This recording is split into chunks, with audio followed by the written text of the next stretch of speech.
வணக்கம் உறவுகளே, welcome to my channel. இந்த வீடியோவில் நம்ம என்ன பார்க்க போகிறோன்னா, மீன் குழம்பு செய்கிறது எப்படின்னு தான் பார்க்க போகிறோம். இது நான் நேற்று எடுத்த வீடியோ. அந்த மீன் குழம்பு செய்கிறதுக்கு தேவையான பொருள்: தேங்காய், சீரகத்தை நல்லா பேஸ்ட் மாதிரி அரைச்சிக்கிறணும். அதுக்கப்புறம் சின்ன வெங்காயம் 2 கைப்பிடி அளவு எடுத்து உரித்து வச்சுட்டு அதையும் அரைச்சி வச்சுக்கிறணும்.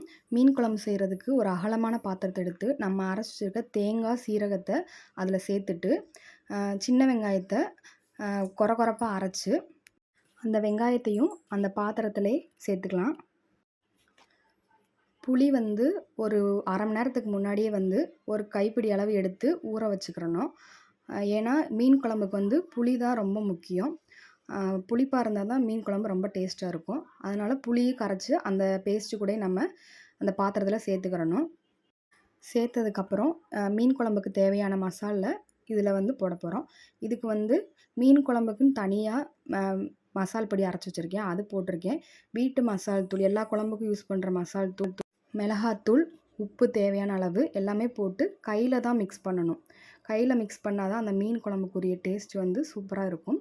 அதுக்கப்புறம் நமக்கு நல்லா மிக்ஸ் பண்ணதுக்கப்புறம் தேவையான அளவு தண்ணி ஊற்றி இதெல்லாம் அடுப்பில் வைக்கிறதுக்கு முன்னாடியேவும் எண்ணெய் ஊற்றி எல்லாத்தையும் மிக்ஸ் பண்ணி அதுக்கப்புறம் தான் நம்ம அடுப்பில் தூக்கி வைக்கணும். மீன் குழம்புக்கு நல்லெண்ணெய் தான் சேர்க்கணும், வேறு எந்த எண்ணெயும் சேர்க்கக்கூடாது. அதுக்கப்புறம் நான் உப்பு செக் பண்ணி பார்த்தேன், உப்பு பத்தலை. அதனால் எனக்கு தேவையான அளவு உப்பு போட்டிருக்கேன். இப்போ குழம்பு ஒரு கொதி வந்திருக்கு. இந்த நேரத்தில் நம்ம கழுவி வச்சுருக்க மீனை அந்த குழம்புல போட்டுக்கலாம். மீனை எவ்வளோக்கு எவ்வளோ கழுவுறோமோ அவ்வளோக்கு எவ்வளோ டேஸ்ட்டாக இருக்கும்னு எங்கள் பாட்டி சொல்லுவாங்க. அதனால் ஒரு 6 to 7 டைம்ஸ் மீனை நல்லா உப்பு போட்டு ஃபஸ்ட்டு கழுவிட்டு அதுக்கப்புறம் தண்ணி ஊற்றி நல்லா வாஷ் பண்ணிவிட்டு நல்ல தண்ணி ஊற்றி மறுபடியும் வாஷ் பண்ணி எடுத்து வச்சுட்டு தான் யூஸ் பண்ணணும். இந்த குழம்புல நான் மீனோட தலையை தான் அதிகமாக சேர்த்துருக்கேன். ஏன்னா மீன் தலை குழம்பு ரொம்ப ரொம்ப டேஸ்ட்டாக இருக்கும். நான் போட்டிருக்க மீன் ஜிலேபி மீன் சொல்லுவாங்க. இது ஆற்று மீன். இப்போ நான் குழம்புக்கு எடுத்து வச்சுருந்த எல்லா மீனையும் சேர்த்துட்டேன். அதுக்கப்புறம் ஒரு நல்லா கொதித்து வர்ற வரைக்கும் அதை விட்டுறணும். நல்லா கொதித்து வர்றப்ப கரெக்டாக நம்ம கேஸை ஆஃப் பண்ண போகிறப்ப நல்லெண்ணெய் சேர்த்து இறக்கணுன்னா குழம்பு அவ்வளோ டேஸ்ட்டாக இருக்கும். இதுதான் ஒரு மீன் குழம்புல இருக்க ஒரு ரகசியமே. குழம்பை இறக்க போகிறப்ப நல்லெண்ணெய் ஊற்றி இறக்குனா தான் மீன் குழம்பு செம்ம டேஸ்ட்டாக இருக்கும்.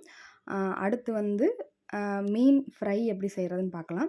இப்போ கழுவி வச்சுருக்க மீன் எடுத்து மீன் பொரிக்க தேவையான மசால் அதில் சேர்த்துருக்கேன். மீன் பொரிக்கிறதுக்கு மசால் நான் வீட்டிலே ரெடி பண்ணிக்கிடுவேன்.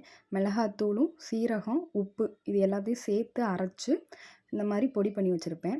அதை அதில் சேர்த்து நல்லா பெரட்டி வச்சிடணும். பெரட்டி ஒரு 1/2 அன் ஹவர் ஊற வச்சிடணும். ஊற வச்சதுக்கு அப்படின்னா தான் அதில் போய் உப்பு எல்லாமே பிடிக்கும். நம்ம போட்ட உடனே நம்ம எடுத்து பெரட்டி வச்சோடனே பொரிச்சோன்னா உப்பு எதுவுமே பிடிக்காது. இப்போ எண்ணெய் சூடு பண்ணிவிட்டு அதில் இப்போ 1/2 மணி நேரம் ஆச்சு, ஊற வச்சு எடுத்து 1/2 மணி நேரம் ஆச்சு. அதை எண்ணெயில் போட்டு பொரிச்சு எடுக்க போகிறேன். எண்ணெய் சூடாயிடுச்சு. மீனை உள்ளே போட்டாச்சு. ஒரு 10 மினிட்ஸ் மீனை அங்கிட்டு இங்கிட்டு திருப்பி நமக்கு மீன் ஃப்ரை ரெடி பண்ணியாச்சு. பார்க்கவே கலர்ஃபுல்லாக இருக்குது. எங்கள் பாப்பாவுக்கு மீன் ஃப்ரை தான் ரொம்ப பிடிக்கும். அதனால் ஒரு 12 பீஸ் எடுத்து நான் பொரிக்க வச்சுருவேன். அடுத்து லெமன் ஜூஸ் அன்றைக்கி ரெடி பண்ணியிருந்தோம். ஏன்னா மீன் சாப்பிட்டதுனால கொஞ்சம் செமிக்காமல் இருக்கும். அதனால் லெமன் ஜூஸ் வீட்டில் எல்லாருக்குமே பிடிக்கும். அதனால் லெமன் ஜூஸ் ப்ரிப்பேர் பண்ணேன். ஒரு லெமன் எடுத்துகிட்டு தண்ணி ஒரு லெமனுக்கு ஒரு 1.5 செம்பு தண்ணி ஊற்றி நல்லா லெமனை புழிஞ்சு விட்டுட்டு தேவையான சுகர் போட்டுக்கிறணும். வெறும் சுகர் மட்டும் போட்டோன்னா லெமன் ஜூஸ் கொஞ்சம் டேஸ்ட் கம்மியாக இருக்க மாதிரி எங்களுக்கு தெரியும். அதனால் நாங்கள் ஒரு பிஞ்ச் உப்பு சேர்த்துக்கலாம். உப்பு சேர்த்தோன்னா ரொம்ப டேஸ்ட்டாக இருக்கும் லெமன் ஜூஸு. நீங்களும் ட்ரை பண்ணி பாருங்கள். உப்பு சேர்த்து இதுவரை குடிக்கலைன்னா நீங்கள் லெமன் ஜூஸ்க்கு இந்த மாதிரி ட்ரை பண்ணி பாருங்கள். அதை நல்லா மிக்ஸ் பண்ணிவிட்டு லெமன் ஜூஸ் ரெடி பண்ணி ஃப்ரிட்ஜில் வச்சு எல்லாருக்கும் கொடுத்தாச்சு. உங்களுக்கு ப்ரெசன்டபுளாக காட்டுறதுக்காக தான் வீடியோ அப்படி இப்படின்னு சொல்லி ஷூட் பண்ணிகிட்டு இருந்தேன். இப்போ லெமன் ஜூஸ், மீன் சாப்பாடு, மீன் ஃப்ரை எல்லாம் ரெடி ஆயிடுச்சு.